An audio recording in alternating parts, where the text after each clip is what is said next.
Do you have too many RC airplanes laying around? Yeah, me too. And it's a problem. So having a nice rack that allows me to safely store them is key.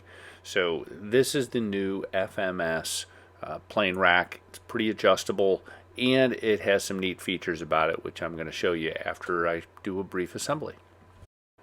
In the box you get a whole mess of these pipes. These pipes are basically extruded in a way that then they all tie together. It's kind of like an erector set to some degree.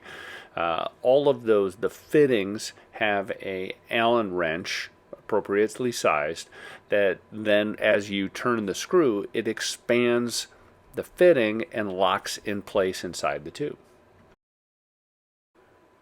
First step in the instructions are pretty simple. It's kind of like IKEA. You get a bunch of pictures and they tell you what goes where, and it's pretty accurate. It goes together pretty quick to build basically the basic frame. Now you have your frame. Let's add on the angled support, which is pretty simple with this little fitting. You have a supplied Allen wrench that basically tightens it and locks it in place, and now you're done. You have this freestanding stand.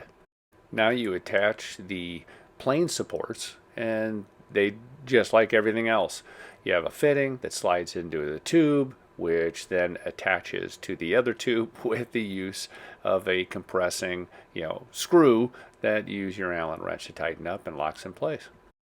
And there you have it. You've got yourself a stand that'll hold 5 planes and the wings. And if you don't need a section or your planes are too big, well, then you can flip the arms out of the way.